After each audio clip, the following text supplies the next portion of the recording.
For the next 2 weeks, I'm going to replace every computer, game console, and monitor that I own with this dual screen laptop from Asus, the ROG Zephyrus Duo. Let's see if this $13,000 laptop can replace other devices that I own.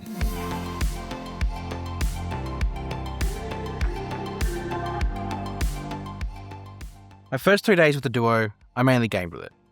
It was a great experience and one I documented in my 72 hours later video. After that initial period, I needed to set it up for my professional workflow, especially if it was going to replace my Mac Studio, my monitor, and my MacBook Neo/Pro. I installed Premiere Pro and the Adobe suite. I installed my Samsung account, which meant I could use Samsung Notes. But using it at home is one thing. It's another to go and take it out and about. One thing I'm really keen is, can I use this in cafes? 1, for work, 2, for gaming, and then 3, without getting any weird looks from anyone around me. So I'm going to pack this up into my bag, fit it in there again, take my controller, and see how we go. It was a perfect morning to test the laptop at the cafe. I got inside, found my spot, and set myself up, ready to go. Setting it up at the cafe was easy. At first, I decided to use it in laptop mode, which was conventional, but also simple. But being the World Cup, I needed more. So I set it up into dual screen mode, which allowed me to set up the game on one screen and my workflow on the other. Work time was one thing, but playtime was another. I made sure whilst I was there to take advantage of the gaming by getting stuck into my World Cup mode on EAFC. It was a solid hour of gaming, streaming, and working, and I was actually really impressed with how it handled it. But did it pass the test? A resounding yes. That was incredible. In fact, I was sitting there doing some work at first, with it in laptop form, and then when it was time to flick that switch and get into gaming mode, I was able to pop the top screen up and have a game at the bottom. And then I played 2 full games of EAFC, beat Germany 6-0 in the semi-final, so I'm through to the final of the World Cup against England. And then the fact I was able to watch a game at the bottom and play FIFA at the top, man, what a thing. After a bit more work back at home and plenty of World Cup celebrations with the family, I had the test I was waiting for. Travel. Okay, so I haven't been doing anything too interesting with it since the last video. I've kind of just done work on it, edited videos, done some admin, stuff you'd expect you'd do on a laptop, and just taking advantage of the form factor here. It's passed the cafe test, which is great. Now it's time to see if it can pass the travel test. I'm gonna see a friend of mine, a YouTuber, Sam Beckman, great guy. We're gonna do a video together from his studio down there. But I need to see how this can handle itself for all my admin on the train, on the plane, in the lounge at the airport. And I also wanna see how it handles itself for gaming when I'm traveling as well, because I'll have a bit of downtime at night and I want to see if this can handle that too. So there's a bit that I need to get through with this, because I'm going to leave my Nintendo Switch 2, my MacBook Pro, and MacBook Neo, and any Samsung DeX equipment that I would normally take with me, all at home, and just rely on this thing. So it should be alright, shouldn't it? Cost $13,000. So to see if it would be alright, I packed it all away and made sure to take everything I would need with me to get the job done. My wife drove me to the train station and we spoke about the half marathon prep that she's got going on. Improve on like asymmetry and vertical and stiffness or whatever, all those things. Taking in the sights on the drive over, we eventually got to the train station and I said goodbye to my daughter and my wife. Love you. Love you. And took in the sights of the Nerang station. Here we go again, Nerang, before getting a beverage. I boarded the train and put my feet up and did some scrolling ahead of the long journey. But it didn't take me long to get the laptop out and do some work. Firstly, I used it as a laptop, which, like I said, is conventional, and that's what makes it kind of boring.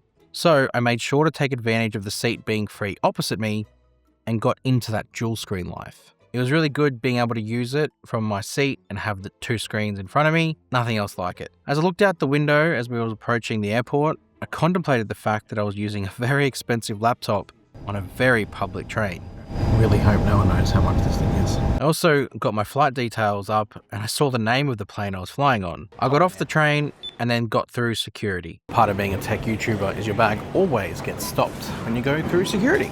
Once I was through, I set myself up, ready for some work at the airport. Okay, so I've decided I'm not going to play games at the airport.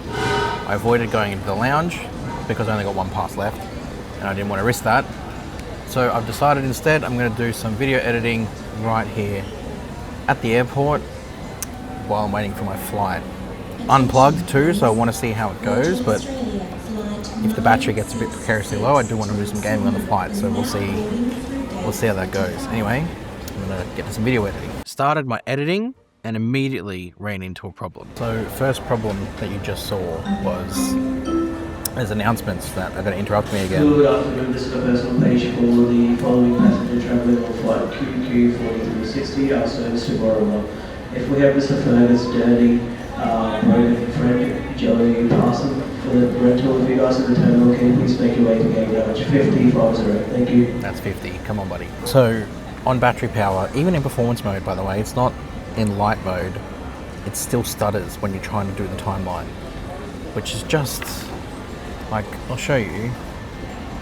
There it is there, operation mode. It's in performance. It's literally in performance. Why isn't it doing it better than that? It's not good enough for me. It's a 5090. I think it's a laptop's GPU, but my goodness, like, sort yourself out. I've got to plug it in now, I have to. I can't do it on battery power, it'd be impossible. After I plugged it in though, I had no issues whatsoever. It was smooth sailing, and the experience of using both displays was very, very practical. I especially loved the height the top display sat at. It made it more comfortable to view the screen from where I was sitting. I also managed to finish the edit and export it all before my flight. I made my way to the gate and boarded the plane, and I was all set to, on the flight, do some gaming. I put the laptop in the seat back holder in front of me, which it was barely hanging on. But then when I went to game, the issues with modern gaming reared their ugly head. No internet effectively means no gaming. The games I wanted to play all required internet access, and I later figured out there was a toggle I needed to turn on that ended up not working anyway, that maybe would have helped me. I landed in and Sam picked me up and took me back to his studio, which was my home for the next few nights. So I'm at Sam Beckman's place now, in his studio, spending a couple of nights here. This place is phenomenal, by the way. There is so much in here that I could use for my studio. Mine's not as big as this. This is like a palace compared to mine. Anyway, that's not the point. Last night was good. I spent a bit of time when I got back here. After I finished editing and exporting the video at the airport, I had to upload and do the thumbnail once I got here. So he was kind enough to let me use his studio display here in his studio, because he's got two desks. There's one behind me and there's one I'm sitting at now. It was great. I plugged it in, I used his keyboard and mouse setup, but the power of the laptop was great. The three screens was even better because I've got the laptop screens and I've got the monitor, and it just worked. I also, before I went to bed, used it to watch some content on, and having it propped up in that higher state, also really good to watch and consume media. But as far as gaming goes on the plane, it was a disaster. The purpose of my visit wasn't to complain about offline gaming. It was to collaborate and work together on some videos. I did have some admin to complete in the morning while Sam got him and his family ready for the day, so I planned to head out to get some breakfast and a coffee. Jokes, I need the camera too. This is real life. Things need to come with me. Okay, it's going to be cafe test number 2. So I'm going to take this laptop for a walk, which obviously it's going to be heavy in my bag, but whatever. I'm just going to get a coffee, have some breakfast, and just do a bit of admin work in the morning before I come back to the studio and do some more work. Sam's got a bit of stuff to do today. He's got the kids inside, so let them have their space and I'll go do my thing. And then obviously it's World Cup time, so Argentina and Messi are playing today, so don't know how much more work I'm going to get done later, so try and get it all done now before the day starts. I caught up with the family on the walk over and got a coffee before I found my place to sit. I found my spot and started to set everything up. The thing I loved was the fact that, again, being World Cup time, I got to enjoy the game on one screen and work on another without any screen sacrifices. It was also nice to eat my breakfast and drink my coffee whilst watching the game at the right height for viewing as well. Honestly, having a dual screen laptop with a detachable keyboard I never knew I needed it. Normally I would need 2 devices for this.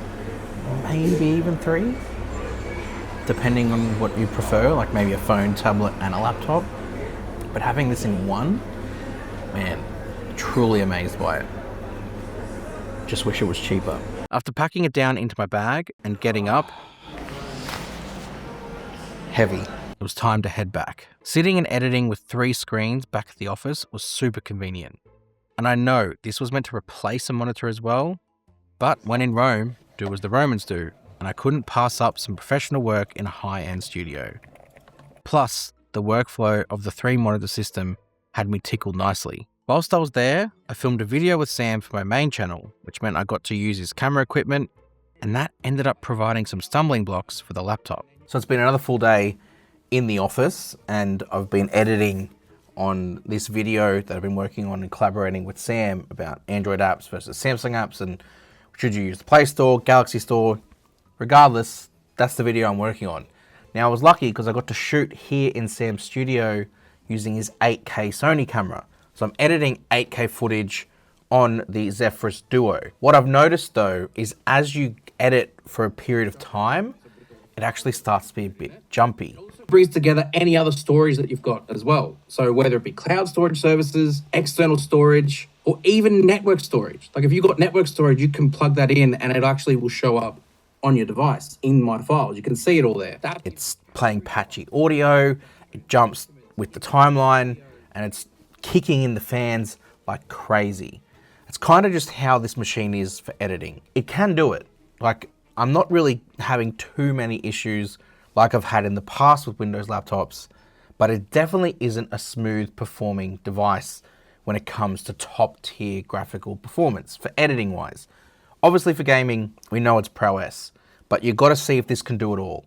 You have to find out whether this can replace your MacBook Pro, your monitor, and also if it can replace your gaming device alongside it as well. Again, especially for 13 grand. The biggest issue was the 8K in the timeline. If you worked on it for long enough, the fans kicked in insanely loud.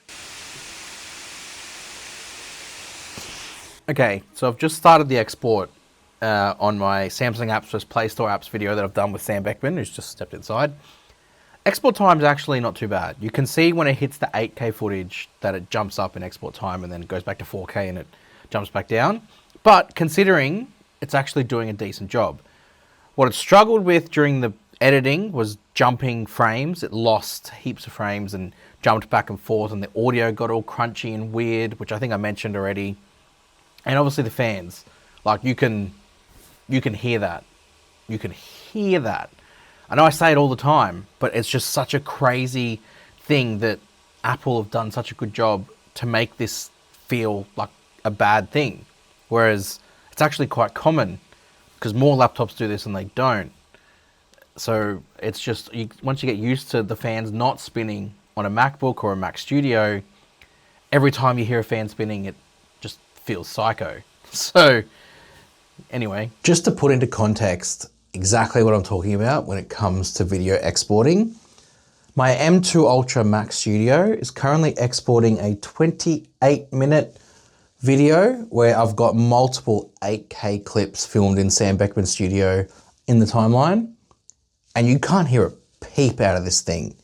Like, it is quiet. Like, there's the export taking place. There's the Mac Studio. Silence. Absolute dead silence. It's wild that Windows or the Microsoft ecosystem and manufacturers still haven't found a way to make a creative laptop that makes zero noise under load. That's incredible. So what does this thing represent? After 2 weeks of replacing every other device, does it justify the price tag? Short answer is no. It's just too expensive and too niche with what it offers. Don't get me wrong. The price is justified for the components that are in here. You've got the high-end RAM, you've got the 2 terabytes of storage, you've got the 5090 graphics card. All of that is packed inside. But as much as it's worth the money, it's also not worth the money, if that makes sense. It's a powerful, high-end machine. It can do everything. Some things it does a lot better than others, And obviously other machines are out there that will do the stuff this isn't good at way, way better. But it just isn't broad enough to appeal for the price point. For the money this costs, you can get a console, PS5 right behind me. You can get a handheld gaming console as well. You can get a laptop, you can get a monitor, and you've got change left over. And all of those devices that you get individually will probably serve you better than what this does if you just got this. A laptop that's built for creativity will be better. A gaming handheld will be better because it's more portable and you don't need to chug around a power brick just to get power. So it's just maybe not worth it. But I've enjoyed it, and thanks to Asus for sending it out. Hit subscribe.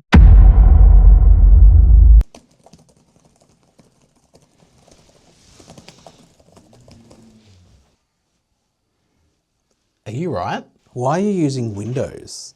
Are you poor? What do you mean? This is $13,000. Apple must cost $20,000. You're still poor, mate.